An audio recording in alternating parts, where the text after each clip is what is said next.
10th class का जो द्वितीय सावधिक परीक्षा था, सेकेंड टर्मिनल एग्जाम का आयोजन हो रहा है। तो आपके अर्धवार्षिक परीक्षा द्वितीय सावधिक परीक्षा का यहाँ पे संस्कृत का प्रश्न पत्र आ चुका है। अभी के इस वीडियो में हम लोग समझेंगे कि संस्कृत का प्रश्न पत्र किस रूप में आया है, किस प्रश्न का आंसर आपको किस रूप में लिखना है, इसको ध्यान से यहाँ से समझते हैं। सभी प्रश्न का सही और सटीक उत्तर की चर्चा करेंगे। पूरा 100% मैं सॉल्यूशन करा दूंगा। अगर ये वीडियो देखकर अंत तक जिस रूप में बताया जा रहा है उस रूप में अगर आप तैयारी करके जाते हैं तो संस्कृत में भी आपका 100 में 100 अंक आएगा। तो यहाँ पे देखिए आपके द्वितीय सावधिक परीक्षा का ये पीटीओ का प्रश्न पत्र है। किनके किनके एग्जाम में आएगा ये प्रश्न आ सकता है। जो भी छात्र छात्राएं इस चैनल पे वीडियो देखे थे, जो मैं आपके लिए वेबसाइट पे उपलब्ध कराया था, हिंदी का प्रश्न पत्र, सोशल साइंस का प्रश्न पत्र, अगर दोनों प्रश्न पत्र आपके एग्जाम में आया होगा, वो ऐसा ही प्रश्न से आपके एग्जाम में अगर परीक्षा हो रहा है तो समझिए संस्कृत का प्रश्न पत्र आप में एक भी प्रश्न इधर उधर नहीं होगा। 100 में 100 टकराने जा रहा है, क्योंकि उसी ग्रुप के संस्कृत का प्रश्न पत्र यहाँ पे देख लीजिए पीटीओ का। आगे आप बढ़ेंगे तो यहाँ पे कहा जा रहा है कि 1 से 60 तक आपके पास ऑब्जेक्टिव प्रश्न पूछे गए, 50 का उत्तर देना है। काफी शानदार प्रश्न है। प्रश्न का मैं उत्तर आपको बता दे रहा हूं, इसको ध्यान से 60 का 60 याद कर लीजिएगा। फाइनल बोर्ड एग्जाम में भी ये आपके लिए उपयोगी सिद्ध हो सकता है। तो ये 60 में से मैं 60 का उत्तर बता दूंगा।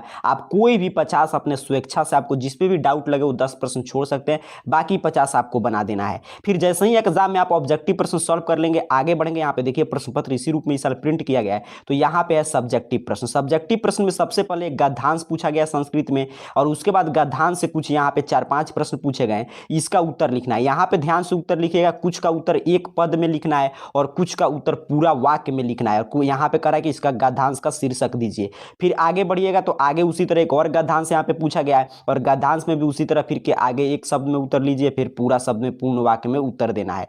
जब इस प्रश्न को आप सॉल्व कर लेंगे तो आगे आपसे 4 पत्र लेखन पूछा गया है, लेकिन आपको किसी ही का इसमें से उत्तर लिखना है, किसी 2 ही का उत्तर लिखना है। 4 पूछा गया है। यहाँ पे बताया जा रहा है कि 4 मार्क्स का है, 8 मार्क्स मिलेगा। तो मैं 2 आपको पत्र भी लिखा दूंगा। यहाँ पे देखिए तीसरे नंबर प्रश्न में यहाँ पे कह रहा है कि इसका किसी एक वाक्य पर अनुच्छेद लिखिए संस्कृत में। ये भी मैं इसका भी आपको सॉल्यूशन अभी प्रोवाइड करा दे रहा हूँ, ताकि अभी से आप इसको रट के तैयार करके जा सकते हैं। यहाँ पे 6 का ही अनुवाद आपको बनाना है, तो इसमें से कोई भी 6 अनुवाद आप बना सकते हैं। यहाँ पे हर साल के भांति पूछा गया आपसे 16 दीर्घ उत्तरीय प्रश्न, जिसमें से किसी 8 का उत्तर आपको लिखना है आपके बुक से। और खास बात क्या है कि इसका उत्तर आपको हिंदी में लिखना होता है, यहाँ पे भी और फाइनल बोर्ड एग्जाम में भी। तो यहाँ पे ध्यान से देख लीजिए, सब्जेक्टिव का उत्तर आपके लिए इसी रूप में तैयार किया गया पूरा प्रश्न पत्र के साथ। यहाँ पे पहला जो गद्यांश था उसका उत्तर देखिए यहाँ पे बिल्कुल सही और सटीक तैयार किया गया। जिसका पूर्ण वाक्य में देना था उसका पूर्ण वाक्य में, जिसका एक शब्द में देना था उसका एक शब्द में। फिर यहीं पे नीचे की तरफ बढ़ेंगे तो दूसरा नंबर गद्यांश का यहाँ पे उत्तर आपके लिए तैयार कर दिया गया है। फिर आगे आप बढ़ेंगे तो यहाँ पे देखिए इसमें से कोई 2 आप पत्र लिखना था, तो इसमें 2 का उत्तर यहाँ पे दिया गया। देखिए एक पत्र यहाँ पे लिख दिया गया है,